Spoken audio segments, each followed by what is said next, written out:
We are getting ready to. Hey, beautiful ladies. How is everybody doing today on this marvelous social Saturday?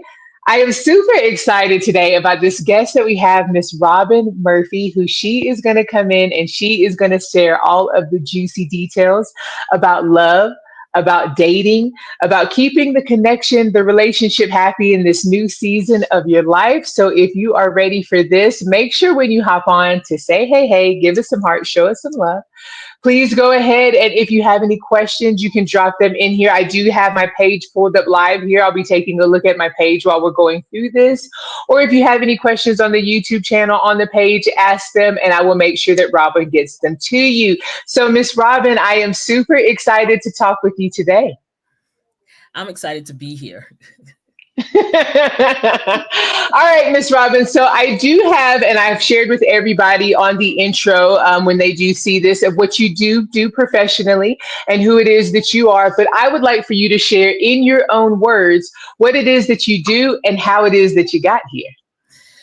Whew, okay, so I guess the shortest version is I got married at 43. So all those years of dating prior to that prepared me for getting married at 43. I had to figure a lot of things out because traditional marriage advice is for folks in their 20s. It's not for grown people. The things that people tell you, the things that they say. I remember my mother trying to give me advice, but she got married. She was almost 20. So I'm like, excuse me, ma'am, you don't have a clue. Because it's not the same. It's totally different merging what I call grownness. So folks over 40 trying to merge is very, very different from, we're in our 20s and we're building together. In your 40s, you're already built, hopefully. You've already become who you are. And then making that happen with someone who has done the same is just very different. It is. And I love that you shared that you did meet your husband. Say again, was that 43? We got married at 43. We met the year before. Okay, so at 42, that's when you met your husband, is in that what I like to call the new season in life. Because ladies do, for those who don't know, I host women empowerment retreats, and I've been doing that now for over 8 years. And I hear it a lot of the retreats: love, dating, being single, relationships, that comes up. And ladies, they say all the time, oh, it's too late for me, or there's no good spouses out there, or I just don't have time for that, things like that. So I love that you're actually saying I didn't meet my husband until 42. Yeah, and he was 46. So it was all grown all the time. We didn't have that growing period, if you will, that younger folks have when they are in relationships. Yeah. And then on top of that, we do marriage counseling and premarital counseling regularly. We're on the team that does that at our church, and we've been doing that over almost 17 years. So I've seen a lot. I've heard a lot. We do lots of counseling, and the majority of the folks are older. When we get somebody in their 20s, we're like, whoa, where'd y'all come from? Right. Would you say that's out of my realm there? Wait a minute now. Where did you? Right. So when you met, were both of you in the holistic field or in the health and wellness mindset coaching, things like that? Were y'all in that type of field at all? Tell me a little bit about your background, both of you, prior to y'all meeting. So when we met, we met at church. I've been an literacy educator for 1,000 years. That was always my field. I've always been in education. He has always been in finance. Okay. And when we met, he had just we met. He'd been at the church maybe a year. I'd been there like 2-3 years before him, and Mm-hmm, so mm-hmm. we didn't have a like background as far as work was concerned. We did have a like background as far as how we were raised. You know, my parents were married 60 years when my father passed, and his parents had been married close to that when his father passed. Uh-huh. So we grew up in a household that where the folks were married and for a long time. Right. But we discovered, well, I'm trying not to make the story long, I promise. You're okay. You're But okay. my husband at the time was a licensed minister. Okay. And I had said for many, many years prior to that, I'm not marrying a minister. I'd seen Mm-hmm. stuff, I don't want to do that. And would say it Right. loud with my whole chest, I'm not marrying a Uh-huh. minister. Mm-hmm. And Mm-hmm. then, here we That's are. what you attract. I always say you got to watch your words. You know, I'm very big on that. Absolutely. Absolutely. Absolutely. So, but we had a what's relatively short for these days courtship. We went from first date to 13 months later getting married. So y'all got married in 13 months. 13 months. I see. And so prior then, were you had you been married before? Had he been married before? Nope. Really? So listen to this, ladies. Everybody listen to this. You still hope you can still find that one for you at your new season in life or at a later season. And that's good to know because some ladies do. I hear it quite often that, oh, I haven't dated or I haven't met the one yet, or I haven't met that who I'm supposed to be forever yet. So they're just not out there. And I love that you shared that neither one of you were married until you met each other. Yeah. Yeah. Mm-hmm. Mm-hmm. And it was so a lot of people say, well, how did you know? Because I mean, 13 Mm-hmm. months for some people is like yikes, right? For my parents, it was kind of like yikes. But some people, you just when you hear people say, when you know, Mm-hmm. it's a real thing. I didn't believe it until I experienced it, Okay. but it is a real thing. Mm-hmm. Our relationship from the door was the most peaceful experience I'd Mm. ever had. Mm-hmm. The most Mm. peaceful, and it still is the most Uh-huh. peaceful experience. Um, First date, we were having deep conversation.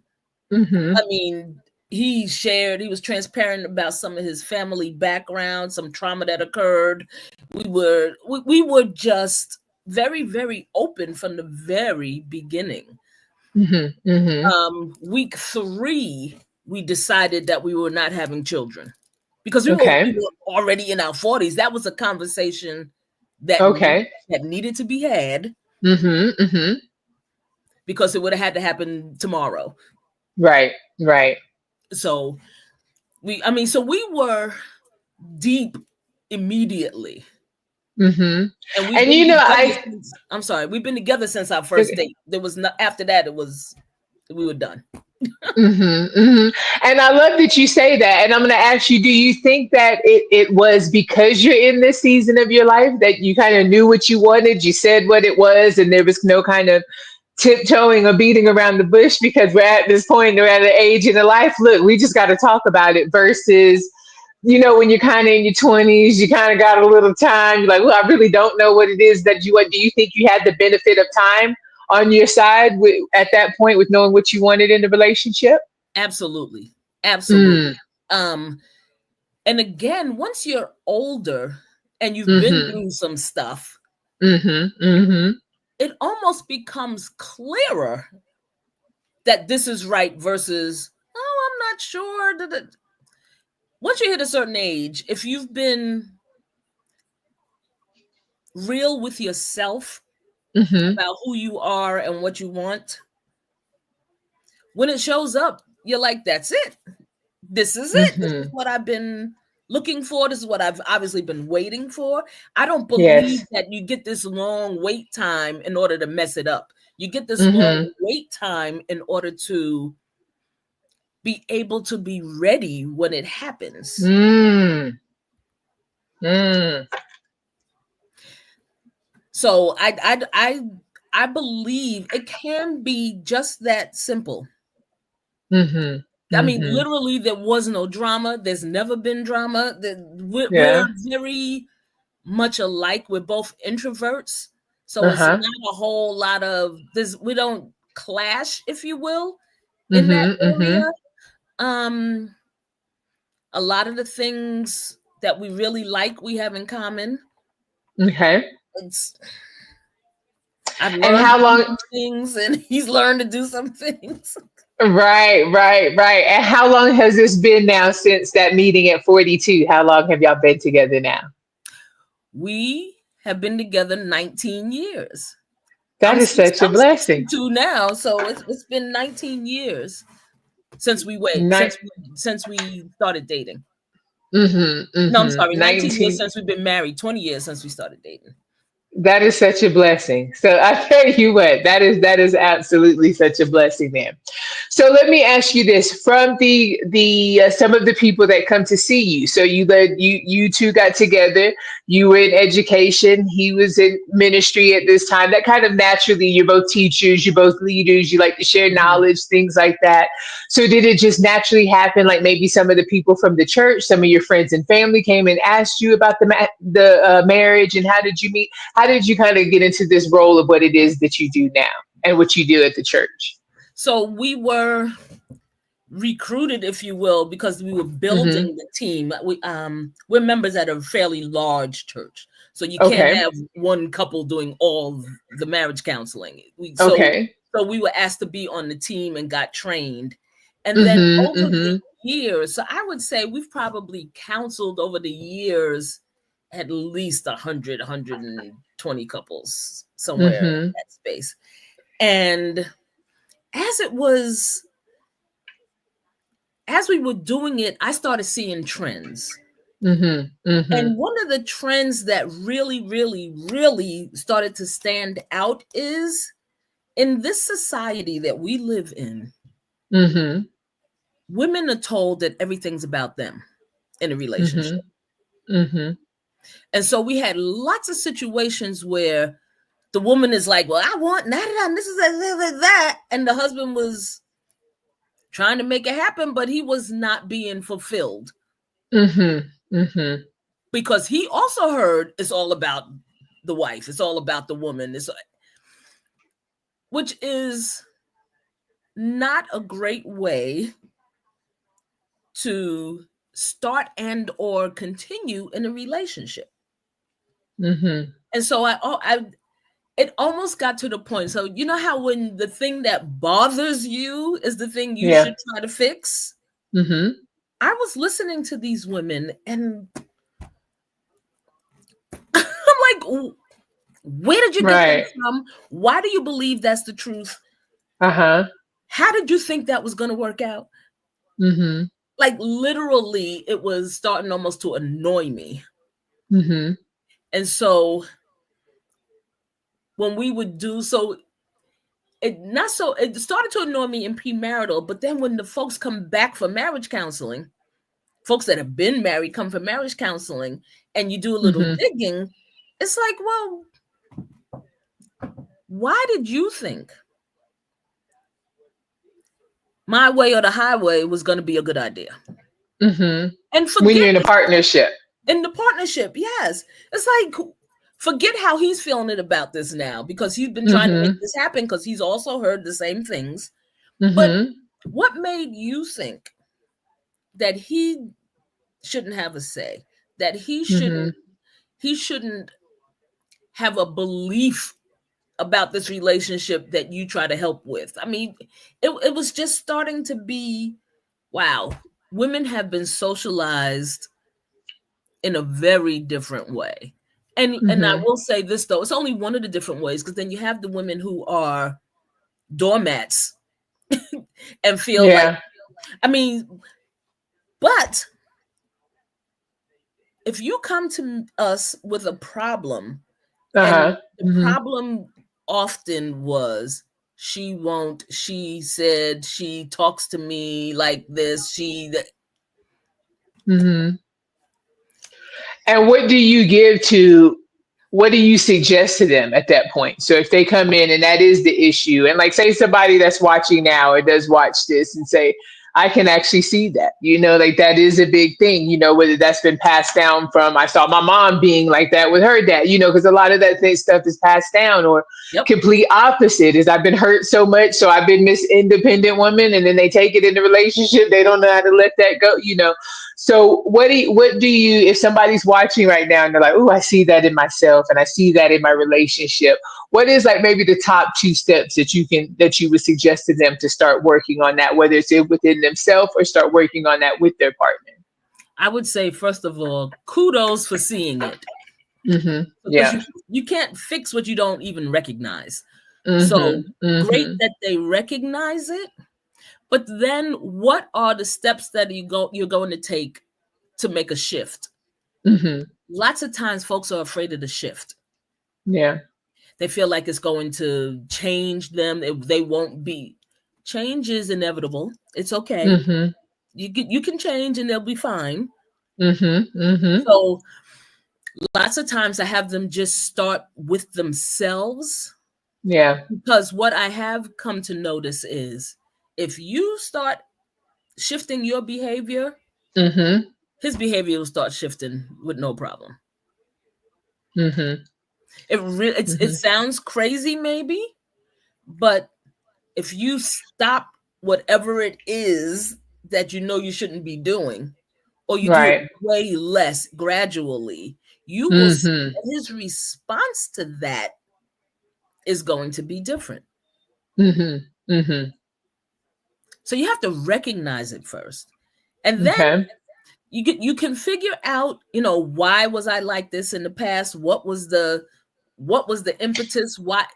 How do I let that go so I could be better? Okay. Because if you don't recognize where it comes from, you're apt to continue to do it.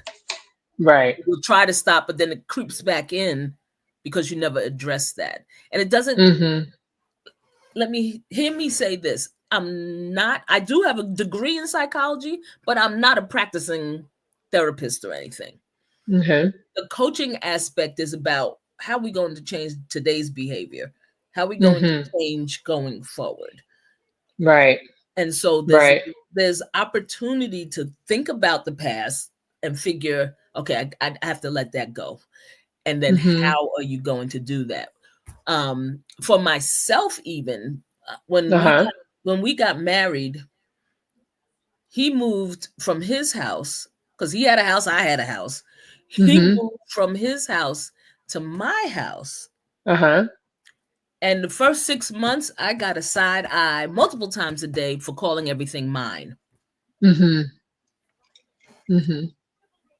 Because even though it technically was, Yeah. I needed I needed to Yes. shift my language because Mm-hmm. it wasn't how I was necessarily feeling, Right. but it was the language of it. It was our house Mm-hmm. now, and had Mm. to make Yeah. that shift. Now, thankfully, we decided that that was going to be temporary and that we would buy Uh-huh. a house together. Okay. So, Nice. Yeah. so 3 Mm-hmm. years later, we bought our house, Mm-hmm. and then that was I. But I had to fix it for myself Right. because I was like, "Ooh, this is not working, and it's not correct. Right. Right. So how am I going Mm-hmm. to make a change here?" Right, right. And I love that you said that and shared that with us, and those was definitely some great tips. One is definitely recognizing it. You have to recognize about what are the things, because it's just like you said, it's a partnership. You're not doing this by yourself, but what are the things that you're bringing to that you say, ooh, that's just not serving our relationship. And then looking at where did it come from? Was it with my parents? Is it what I heard? Was it my past experiences? Where did that come from? And then addressing that on ways to release and to let that go. Because I'm very big, if you follow me, I always talk about releasing and letting it go, because you can't ask for the love and the commitment and the trust and all of that if you're holding on to the hurt and the pain and the anger and all of those things as well, and it's mine and I'm independent and I don't need, you can't bring that into the relationship. And I just wanted to share this with you. This is one of the things that I had heard from a colleague of mine. She was a relationship coach as well. She's in that field. And I was going through finding my person, which I've been with now for over a year, which is shocking to say. And I'm here at 45. And, that's when I met him. And so I remember her telling me in my face, she said, "What is it that you want?" And so I was listing all these things that I want. That was easy. I want. And then she looked at me and she said, "Now, what are you going to change about yourself to attract what it is that you're looking for?" And I said, "Shut the front door." I never looked at it like that, because they were all about, I want this, I want that. Well, so I'm going to have to change, because I'm not going to be by myself anymore. There's going to be things that are going to have to shift. So I love that you said that. I absolutely love that you brought that up. And I truly agree with that. I said I didn't have any questions, but that was one of the things that was sitting on the back of my head that I had written down here, is what is one of the big common things that you see in relationships, or one of the challenges that you see? And it sounds like maybe on either end, somebody wanting to be in control is a big thing there. And it's sometimes it's not even control. I think control is a strong word for that. Okay. But what I do know is, if you don't make the shift, it may feel like control to that person. Right. It's about shifting your mindset, shifting your language to match the new situation. Yeah. And I gotta say this. I love how you said, because I'm all about using your words, right? I'm all about watching your words. And control is a very heavy energy word. And I love how you said shift, because that's it's lighter. It's like, I'm just shifting it over here. So I just wanted to point that out. I love that. Yes. And for the folks who are still dating, because I believe if you're intentional, you can find somebody. But if you're still dating, again, language wise, stop saying things you don't want to be true. You can't say, there's nobody out there, all men are bad, da da da da, and still want one. That your thoughts and your language has to start aligning here. Absolutely, absolutely. I always say your subconscious mind is a powerful thing. So if you're sitting there saying, "I don't want that," it's not out there, well, your subconscious mind is going to work to keep you away from that. That's so right. You're not, so you don't do that, because it's like, no, but now you're going to keep either attracting the same kind of person that you're going, until you shift, like you said, the mindset and the words that you're saying. And that reminds me of one time, I'll never forget, one of my mentors, he was saying, you can't walk past people that sit in first class with an attitude and turn your nose up at them if you want to sit in those first class seats. And I said, that was one of those, again, shut the front door moments. Like, you're right about that, Yes. So it's the same thing. You can't talk about all this no good. There's all these things if you're wanting love and a companionship. So that was actually going to be my next question for those that are dating in this season of our life. What would you say that are having a challenge? Because that is a big thing. And again, I hear it all the time from the ladies that I work with when I'm at the retreats, when I'm doing one-on-one coaching, the same negative talk. I tried online dating. That's no good. There's no good men out here. I've been cheated on. All of these things are coming up, which in the end, when we talk one-on-one, I do want a companionship. I am looking for a relationship. So what would you say for those that are going through that? Give them a couple of tips on how they could date or start dating at this season of life. I would say, first, figure out if you have trends and patterns past relationships. Even if you just have to jot it down, make a list. That he and I broke up because of this. Me and the next guy, we broke up because of this. See if there's a trend. And don't focus on him. Focus on you. Right. So I don't Mm-hmm. want your list to be like, well, that one he didn't make enough money, and this one he didn't. No, I want you. What happened? Mm, What were you in control of in your past relationships, and what is mm-hmm. that trend? Because if you see the Mm-hmm. trend, then you know what to stop. Mm-hmm. Mm-hmm. But sometimes we're blind. We have a blind eye to our behaviors and want to project whatever went wrong on the other person. Mm-hmm. Mm-hmm. But there are two people. It takes two to tango. Somebody. It wasn't just him that was a problem. I promise you. Mm-hmm. Even if it suggests that the issue for you was, why did I even go on that third date with him? Mm-hmm.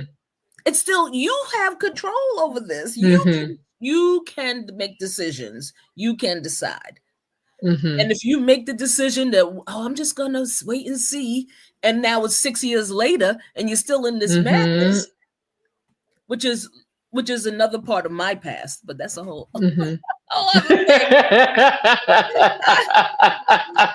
Right. I could talk about this subject all day long. I tell you that. Yes, So I love that. So you want them to sit down and actually look at the patterns that they had. What did they have in common? And I love that you said focus on your patterns, because for me, my story is I could easily say every relationship that I was in, they cheated on me, because it was true. That's literally a story that I do tell. It was a fact. But I was the one who still stayed there. What did I say? There has to be something, because I could have controlled to leave. I could have controlled to not put up with it. I could have controlled. So again, it stings. It hurts. It's a woo in that face. You got, yeah, because you got to look at it. Sometimes it's those things we don't want to look at. But again, just like you said, you got to recognize it so you can change it. And like I tell everybody, that's where the magic happens and the empowerment happens, when you realize how much you are in control of what you can change. So I love that you pointed at focus on you. What was it in that relationship that you could change, not bringing into the next? exactly. And then, Mm-hmm. like I say about everything, you have to be intentional. So Mm-hmm. you have to make a decision and then live through that decision until you make a different decision. You can always Mm-hmm. Mm-hmm. change. I think sometimes women get stuck with, but this is how I am. Mm. Mm, you don't have to be that. You can change. Amen to that. There are options. You can say, I'm not going to be that anymore. Mm-hmm. People do it all Mm-hmm. the time. Oh, I'm going to be vegan now. Fine. You can change. Absolutely. Absolutely. And then Mm-hmm. another thing that I try to help women understand is, yes, in your 20s, you had a list. He has to have this and he should be this. Mm-hmm. Once you get to a certain age, half of that list, if not more, doesn't even matter. You Mm-hmm. Oh, recognize it's that, definitely different. oh, definitely different, but some You of it like, doesn't even matter, mhm, yeah, no, yeah. because the same shifts that you'll be making, he can make. Mm-hmm. So if you don't Mm-hmm. like, I don't know, uh, I'm trying to think of something that's pretty frivolous that's on the 20-year-olds list, right? So Mm-hmm. if it's, he needs to make 100K, Yeah. well, by Yeah. the time you're 40, maybe he's making 300K.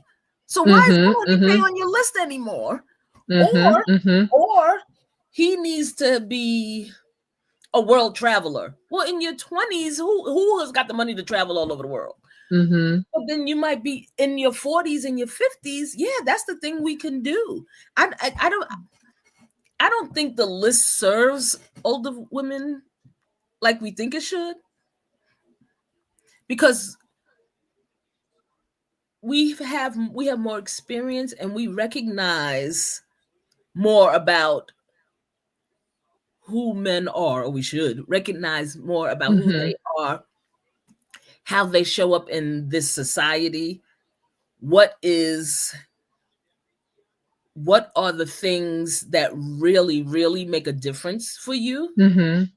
I mean, because he has to dress well, you can help him dress well, that's not an issue. Mm-hmm. Mm-hmm.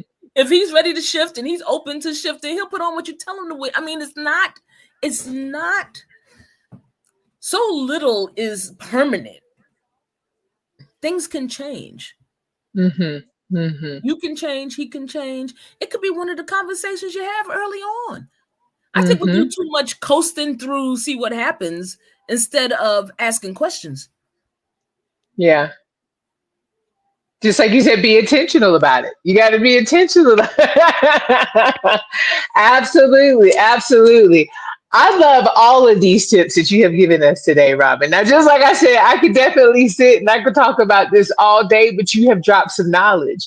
And I have taken my notes, and I hope everybody that's been watching has taken the notes here, because not only did you share your story about when you met the love of your life at 42, and then you got married at 43, and now y'all been married now for 20 years in this season of your life. So that shows. So for everybody says, it's too late, I can't do it, I've met my time. Look, you can meet that person at any time. First of all, that's a limiting belief. Let that go. You just met Miss Robyn and you heard her story here. So we're going to let that go.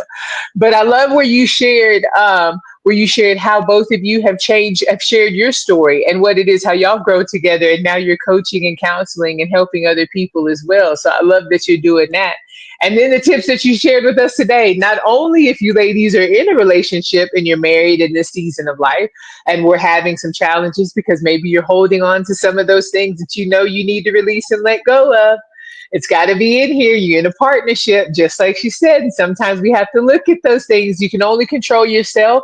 And I love how you mentioned once you make that shift and you control some of those things that you know you're ready to release and let go of, it's naturally going to flow over to your partner and they're going to make the shifts that's necessary. I'm very big. I always say energy is transferable. You change your energy, the people that's around, they're going to change their energy. So I love that you pointed that out as well. And then for my ladies that are out here that's still single and wanting to date, I love how you drop the knowledge of definitely watching the words, watching what comes out of your mouth. Stop saying that there's no good men, no good women, whatever that is for you, or that I've tried it before, it's not going to happen. You really have to watch your words, being intentional about it. I love where you shared that there. I mean, you just really just gave us some good stuff here, Robyn. So thank you so much for all of that. You are Robyn, tell welcome. me. Thank you. So if somebody did want to work with you, kind of tell me about your programs that you're offering right now and how does that look like? So I do 6 weeks cohorts. I have a Mm-hmm. women who are married cohort and a Okay. women who are aspiring to be married cohort. And I do Okay. the 6 week rounds between 6 and 10 people Mm-hmm. each. And I have a round that there's still room that starts on Monday. But Okay. but so that's typically how I do. I also do workshops. I Mm-hmm. do like this interviews. I do, if you have a group of friends and y'all want to get together and talk about it, I'll come facilitate that for you. Okay. And is this one-on-one coaching when you, I mean, I'm sorry, when you do the groups, is it in person is what I meant to say. Is it in person or is this something that's done via Zoom where people get on their Zoom call with you or how does that work? The majority of the time it's on Zoom. Okay, I good. have So it's done ladies wherever they could be at. Oh, where, ladies and gentlemen, yeah, wherever they're at. yeah, I've done some workshops live. To Mm-hmm. me, in this day and age, it just limits the scope. Right, right, right. For Zoom's purposes, if you live in I'm in Philly. If you live in South Hmm. Carolina, you could be there. If you live in Right. Mexico, you could be there. You can hop in on the conversation. Exactly. Exactly. And how do they get in touch with you if they want to get in touch with you? So I have two Facebook groups, private Facebook Okay. groups. One is called Grown and Ready, and it's for the Hmm. aspiring wives. And one is called the Grown Newlywed, because I believe every time you shift, you're new. So even if you've Hmm. been married 30 years, if you make a shift, you're a newlywed again. So, Right. so one is called the Grown Newlywed Marriage Support, Uh-huh. and the other one is for aspiring wives, and it's called Grown and Ready. Perfect, perfect. And then when we hop off of here, if you'll just send me the link or comment it down below, and then that way everybody will be able to look it up from there as well. Yes. Is there any last words you want to leave for everybody before we hop off of here? Last words. Um, remember that you are in control of you. Mm. So when you need to make a shift, make the shift. When you need to change behavior patterns, change the behavior patterns. I don't think we empower ourselves enough Mm-hmm. to be who we want to be and recognize when it can happen at any time. Mm-hmm. Any time. I mean, I have a girlfriend whose aunt got married at 80. It doesn't matter. you Mm-hmm. Right. you you are in control of you, Mm-hmm. and you get to decide who you want to be. Mm-hmm. You get to Mm-hmm. decide. You get to decide what kind of wife you want to be. You get to decide what kind of date you want to be. Today, you might decide tomorrow's a different, but you have to own your behavior and own who you are and be Mm-hmm. and be consistent, because you can't Mm-hmm. be on a date with George over here last week acting like this, and then you're Yeah. on a date with Sam over here and those two women are totally different. That doesn't make Right. sense. And it's hard to maintain these Mm-hmm. these multiple personalities and such. Just be you. And it's one of the things that my husband told me straight on from the beginning when he was talking about what drew him. He's like, you always the same. And Mm-hmm. honestly, because I wasn't paying him any attention. Mm-hmm. I don't know if in a different setting or something, I might have tried to be something different, but I was just me. Mm-hmm. And he Mm-hmm. appreciated that. He there was a consistency. He knew how I was over time. So Mm-hmm. Mm-hmm. Well, I love that, Robin. Would definitely just be you. I can't leave. Look, I always say, because when you just lead with that, I always say your vibe will attract your tribe. It will attract the person that you should be. I always got to show up as your true, authentic self. And then you'll be around the people that you're supposed to be around. So I yes, love that you shared that. All right, ladies. Well, thank you so much for joining us for Social Saturday. What women over 40 need to know. Again, if you have any questions, please go ahead and comment them down below, and I will make sure to go ahead and forward them over to Miss Robyn Murphy. I will also go ahead and post all of her links down below so you would know how to reach out to her and get in touch with her if need be. And I'm going to leave you the way that I always do. If you're at a point right now where you are not quite believing in yourself, no worries, girlfriends. You already know that I believe in you. And sometimes you have to believe in the belief that others have in you before your own belief kicks in. Now go out there and have those dates. Find that love. It's never too late. And I'll see you ladies on the next video. Thanks so much again, Robin. you're welcome.